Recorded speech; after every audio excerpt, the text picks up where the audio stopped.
Dalkaen here, and this is my review of Momodora 1, 2, and 3 for PC. Why do 3 games in one video, you ask? Well, because these 3 games, developed by independent developer Ardeen, are each only a couple of hours long and share some pretty similar gameplay elements. Momodora 1 is the most messy of the 3, and seems a little confused about its identity. You play as a priestess attempting to resurrect her mother and acquire a variety of weapons in a very short period of time, most of which are different types of guns. Her melee weapon is a magical leaf, which is retained for future entries in the series.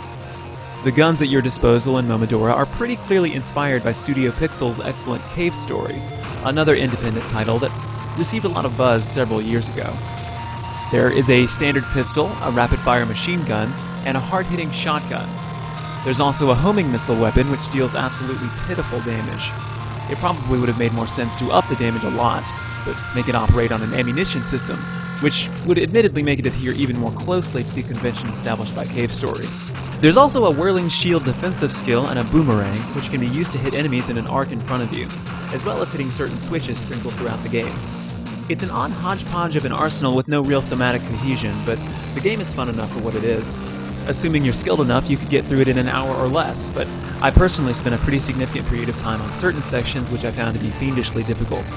There's only one boss in the game, but she's quite hard until you get her pattern down. Momodora 2 is a much more polished and cohesive game than its predecessor.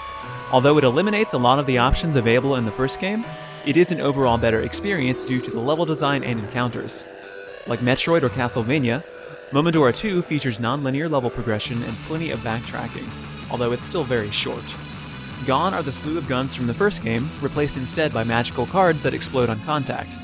You can replenish your supply of cards by vanquishing your enemies.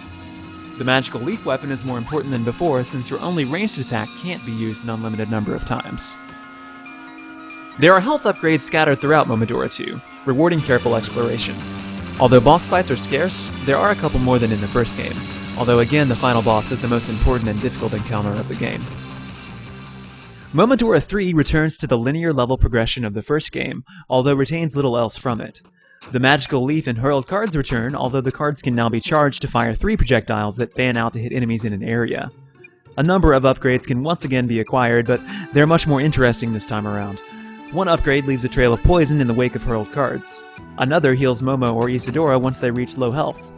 It is no longer possible to upgrade your total health, instead your difficulty choice at the beginning determines your stats.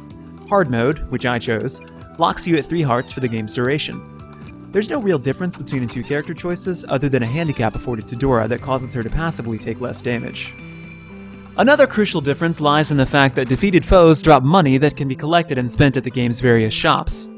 These shops sell the aforementioned upgrades, some of which are consumable and can be purchased multiple times. In hard mode, you have 3 slots on which you can allocate upgrades. Different difficulties in New Game Plus playthroughs unlock additional slots. Momodora 3 is the strongest of the 3, but I think it would have been a better game if it featured the non-linear level progression from the second game. If combined, the 2 titles would make a game that embodied the best of both worlds. The series is quite engaging so far, but all 3 titles are marred by the critical flaw that they're simply lacking in content. Of course, this is often the plight of independent, no-budget games. And honestly, I'd rather play a short but sweet game than an overloaded, bloated game that vastly overstays its welcome. Seeing as how I'm a JRPG fan, I've certainly played more than my fair share of those. The third is not the last of the series, but we'll have to save my thoughts for Momodora 4 for another video. Partially because it's on an entirely different level of presentation, but mostly because I haven't played it yet. My research indicates that it's as long as all 3 of these combined, so I'm looking forward to it. Others might have recommended that you start with it first, but I'm nothing if not stubbornly dedicated to playing through game series in order from the beginning.